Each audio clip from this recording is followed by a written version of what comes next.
All right, we're gonna wrap up this 5-part series on hip health, and we're gonna finish up on the how to lunge. We're gonna bring this all together now. Yeah, so when people lunge, again, they make the same problem they make with stretching, especially of the hip. It's not a uniplanar movement. It's not a sobriety test when you're lunging, right? We're loading into the hip, so we wanna make sure we're not just loading flexion and extension, which everyone does, but we're loading that rotation of the hip. So I like to look at a lunge, less so like a lunge, but more so like a long strided split squat.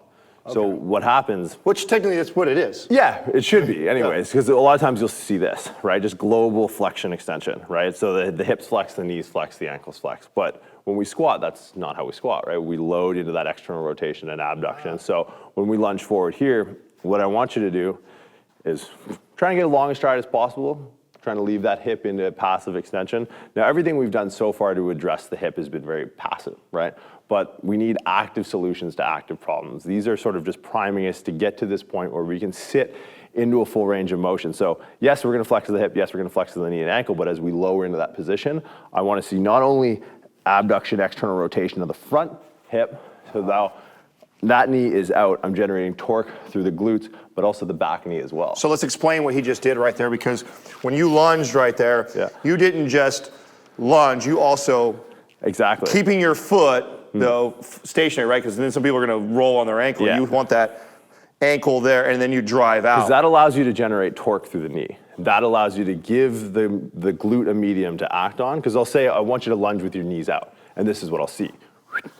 But your knees aren't out actively, right? They're stationary, put in a position where now they're out, right? Okay. So knees out can be an expression of abduction of the hip or external rotation of the hip, but we want that to be active through a medium, generating torque through that stationary distal plant foot of the lead leg. So then when you see people doing, lunging like this, do you kind of shake your head and go like this? If their intent is to break through break the sagittal plane, sure. Do I think that's everyone's intent that's doing it? No, I think they're just haphazardly going about it. So for me, the all-encompassing, as far as just addressing the hip goes, because when I'm in this position, I need to be extremely stable, right? So that stability is gonna come from the glute. The glute doesn't overcome resistance, so the glute med doesn't overcome resistance, it overcomes instability. It's a stabilizer muscle. Adding bands to the side of your hips, it'll train the glutes aesthetically, but functionally, they're stabilizing muscles. Ah, I love that you said that. Right, so stability is the muscle's ability to withstand resistance, not exert force, right? Not to mention you're doing it intrinsically too, right? You're not having to use a tool that... Exactly, and a big focus I want you to keep when you're doing this is the back leg, right? Everyone just gets very fixated. I can cue people on the front knee because they can see it, but when I lunge forward, it's this back knee here that opens up. We talked about those adductors earlier. Yeah. Those adductors that flex and adduct. Well, now I'm abducted and extended. Oh, wow. Now we're addressing those high adductors. Now from here, can we come all the way up and stay stable and really force this glute? So this knee comes high, this glute fires. See that difference there? Yeah. Usain Bolt doesn't run from here. He runs from here, right? Because this hip can now get into more flexion. I can get a longer stride. Wow. And now we lunge forward into the next rep. So when you, so that's how you would do this. You would do like absolutely, yeah, because that's going to promote the instability factor. So so I'm lunge, I get in that position, I open, but then I also got to think of this one too. Yeah, and then try and stay centered to midline.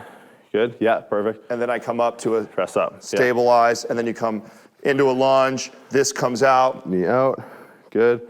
Oh, wow. That's so the stability factor comes in. Well, and now too, I see a discrepancy on one side or the other, right? So there's that's the beauty of unilateral movements, right?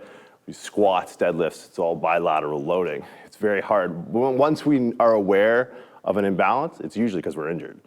So being able to strip down the sum of the parts and isolating these movements, now we know there's a stability issue we need to work on one side more than the other. Oh, for sure. I mean, so then this is why we did this in a 5-part series. This would probably definitely suit you best to do this last after we did all the other kind of primers, right? Then we come over here and maybe, 10 and 10 on each leg? If you could. Yeah, right. That's ambitious, but that would be something to strive for. But again, the progression is not so much quantity or quality or quantity of resistance, but more so quality of the movement. Can you dial that in? And then can you bring that right through into the next stride? Right. Good. So bring that knee, I want that knee high. Oh, so I need that's right. So this last piece, I forgot about but bring this pelvis, tuck that underneath. So this goes bing. So this not forward, but laterally flexed. Oh, okay. So that's the role. So the glute needs a lateral stabilizer. Okay, so let's do this over so they can see this right. So what he was saying is I step forward. Yeah. This opens up. Out. This opens up. I'm squared up while they're both opened up, and then I come up, but I'm driving this way, right? Yeah. So the glute's a lateral stabilizer. So if we try to get most hip flexion, again, we're thinking about the gait cycle. If this is dropped down, I can't flex this hip as much. If this glute fires, now I can flex the hip. Now right in to the next stride. Yeah. And then from here, you opened up. So this is what people don't see is that it's hard to see your hip, but what he's doing is whoop. Lateral stability. That's how the glute works. Yeah.